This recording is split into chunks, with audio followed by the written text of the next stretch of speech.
At exactly 2:47 a.m. on that humid Texas night, Jacob Wells drove his rusted John Deere tractor straight through the warehouse wall that belonged to the most dangerous drug cartel in North America. The security cameras showed nothing but static. 11 minutes later, $6 million in cash had vanished into the darkness, and nobody suspected the 60-year-old pepper farmer who had just pulled off the heist of the century. Jake shut off the tractor engine and listened. Silence.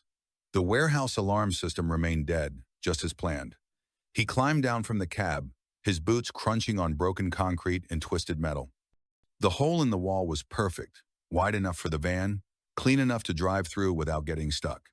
The van sat idling 30 yards away, hidden behind Jake's cattle barn. Cole Martinez was probably wondering why the security test was taking so long, but the young computer repair guy would keep watching the monitors for another 4 minutes before their agreed window closed. Jake moved fast through the warehouse, following the layout he had memorized during months of careful observation. 6 metal boxes sat exactly where they always did, each one containing bundled cash that represented 2 weeks of cartel operations. The boxes were heavy but not impossible for a man who had spent 40 years hauling feed and equipment around a working farm. By 2:52 a.m., Jake had loaded the last box into his van. He replaced each stolen container with identical decoys, filled with sand and cut newspaper, weight and markings perfect enough to fool a quick inspection. The cartel wouldn't discover the switch until they tried to transport the money the next morning. Jake drove the van back to his farm, transferred everything to the modified grain silo, and set a tire fire in his backyard. The thick black smoke would give neighbors something to focus on while providing an excuse for any unusual activity they might have noticed.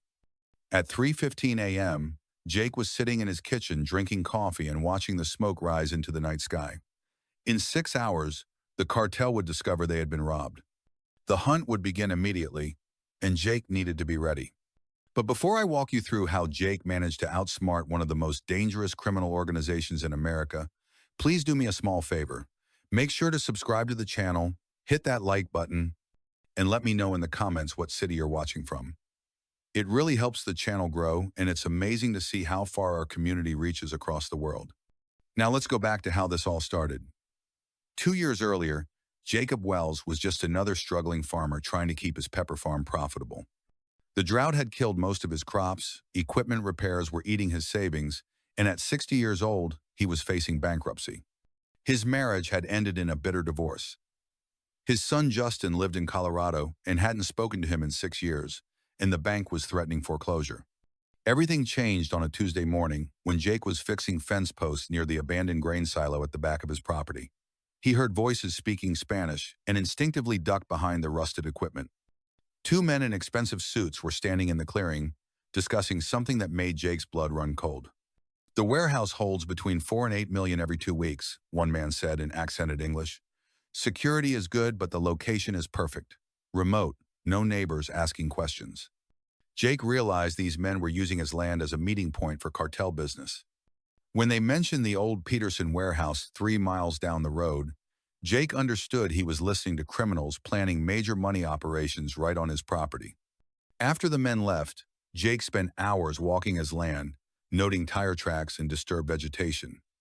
His farming background had taught him to notice details others missed: broken branches, unusual tire patterns, areas where vehicles had turned around. These weren't random visitors. They were professionals who had been using his property for months. That evening, Jake drove past the Peterson warehouse and spotted the security setup. Multiple cameras, motion sensors, reinforced doors, and guards who looked more like soldiers than security officers. This was clearly a major operation, but Jake also noticed something else. The warehouse sat in a natural bowl with hills on 3 sides, making it invisible from the main road but vulnerable to observation from higher ground. Jake's advantage came from 40 years of farming the same land.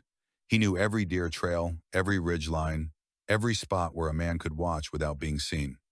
The cartel had chosen their location for privacy, but they hadn't considered that the local farmer might know the terrain better than anyone.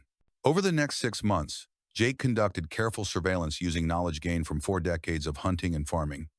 He learned their schedules, identified their security procedures, and discovered the twice-monthly pattern of cash deliveries.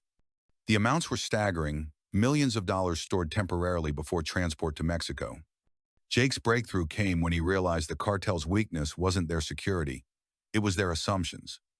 They expected threats from law enforcement or rival criminals, not from a local farmer who understood the land better than they did. Jake had advantages they couldn't anticipate or defend against. The key insight came when Jake discovered abandoned surveillance equipment hidden in tall grass near the warehouse. Someone else had tried to watch the cartel and failed. Jake found broken cameras, rusted recording devices, and evidence that the previous watcher had been discovered and eliminated. But Jake also found something the cartel had missed. Hidden in the equipment was a notebook showing that Deputy Tom Morrison, the local sheriff's deputy, was receiving payments from the cartel. The corruption explained why law enforcement ignored obvious criminal activity, but it also revealed that Jake couldn't trust anyone in official positions. Jake realized his farming background gave him unique advantages. He knew how to move across the land without leaving traces, how to observe from concealed positions, and how to use farm equipment in ways the cartel would never expect. Most importantly, he understood that patience and careful planning always beat rushed action. The recruitment of Cole Martinez happened by accident. Jake needed help with the warehouse security system, and Cole was the only computer technician within 50 miles. Jake approached him with a story about conducting a security test for a client who suspected employee theft. "It's a straightforward penetration test," Jake told Cole over coffee at the local diner. "The client wants to know if their warehouse security can be bypassed by someone with basic technical knowledge." Cole was immediately interested, especially when Jake mentioned the consulting fee would be $5,000 for a week's work. Cole's computer repair business was struggling, and the money would solve his immediate financial problems.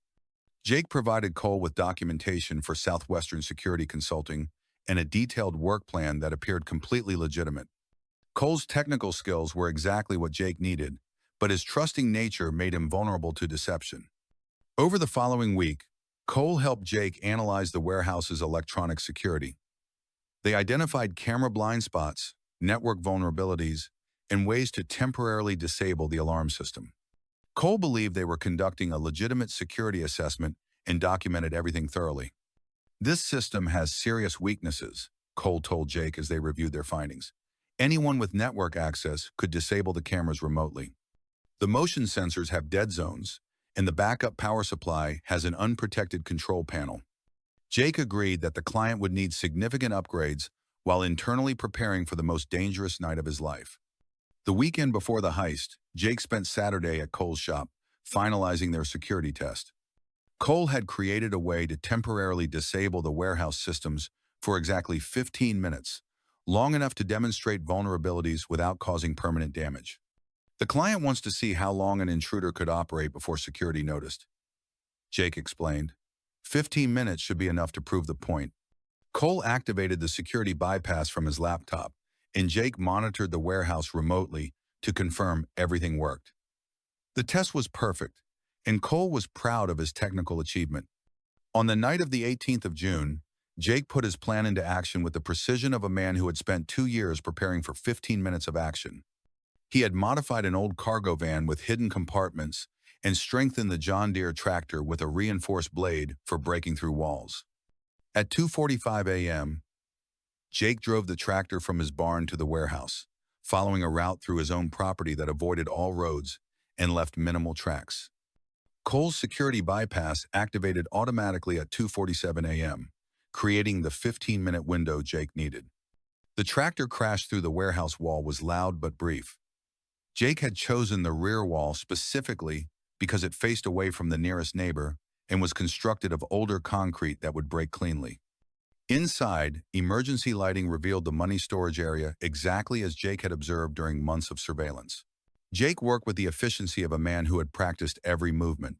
The 6 metal boxes were heavy but manageable for someone accustomed to lifting feed bags and equipment. Each box contained bundled cash, wrapped in plastic, and marked with symbols indicating destinations. The evidence substitution was crucial to Jake's escape plan. He replaced each stolen box with identical containers filled with sand and cut newspaper, ensuring the weight and markings matched perfectly. The decoy boxes would fool anyone who didn't examine them closely, buying Jake precious time before the theft was discovered. Jake also grabbed 3 encrypted hard drives from a secure cabinet, recognizing them as potentially containing information worth more than the cash itself. These drives likely contain details about cartel operations, corruption networks, and evidence that could destroy the entire organization. At 2:58 a.m., Jake drove the loaded van back to his farm and transferred everything to the grain silo, where he had prepared a hidden compartment months earlier. He then started the tire fire that would provide his alibi and distract attention from any sounds neighbors might have heard. The cartel arrived at 4:21 a.m. to collect their money for transport to Mexico. Instead of $6 million in cash, they found what appeared to be the aftermath of a highly professional robbery. The precision of the break-in and the sophisticated evidence substitution convinced them they were dealing with experienced criminals or law enforcement. Carlos Mendez, the cartel's security chief, immediately ordered a massive investigation. Within hours, search teams were examining every farm within 20 miles of the warehouse. They were looking for heavy equipment, fresh tire tracks, or any signs of recent unusual activity. Jake's alibi was carefully constructed around his reputation as the local drunk farmer. His truck had been at Murphy's Bar the previous evening, and neighbor Bill Henderson had given him a ride home at 10 p.m. When investigators knocked on his door Saturday morning, Jake appeared hungover and confused. "Haven't seen anything unusual," Jake told the men while wearing his bathrobe. "Had a tire fire last night when some old rubber got too close to the burn pile. Might have been drinking too much to notice anything else." The investigators found Jake's explanation believable because it fit their expectations of a simple farmer who minded his own business. They noted the tire tracks leading from his barn, but accepted his story about borrowing a neighbor's truck to haul feed. Jake's closest call came that evening when Deputy Morrison tried to arrest him at a traffic checkpoint. Morrison had received Jake's description from the cartel and was attempting to capture him under the pretense of a drunk driving stop. Jake realized what was happening when Morrison called for backup using coded language. Instead of submitting to arrest, Jake disabled Morrison during the fake sobriety test and escaped before cartel reinforcements could arrive. The escape forced Jake to activate his emergency plan. He had prepared multiple safe houses in neighboring states and fake documentation that would allow him to disappear if necessary. But Jake also realized he possessed something more valuable than the stolen money, evidence that could destroy the cartel's entire network. The encrypted hard drives contained detailed records of corruption payments, names of compromised officials, and evidence of crimes covered up by law enforcement. Jake understood that this information could be used to eliminate the cartel permanently while protecting innocent people from their criminal activities. Jake's decision to release the intelligence files was motivated by more than self-preservation. He had discovered that the cartel's network included dozens of corrupt officials who were enabling violence and drug trafficking throughout the region. Exposing them would serve justice while eliminating the threat to Jake's own safety. Jake prepared anonymous packages containing copies of the most damaging evidence and mailed them to journalists, federal prosecutors, and honest law enforcement officials. The information triggered massive investigations that resulted in dozens of arrests and the destruction of the cartel's American operations. The chaos created by the corruption scandal provided perfect cover for Jake's escape.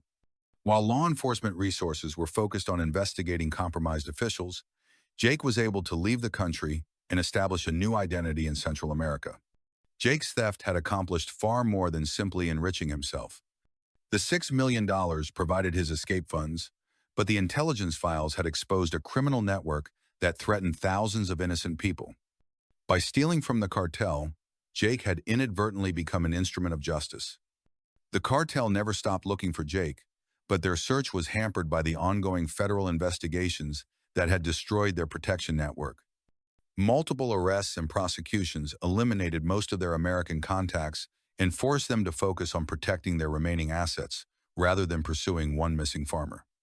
6 months after his escape, Jake received an encrypted message confirming that Cole had survived the cartel's investigation and was helping authorities prosecute the exposed corruption network.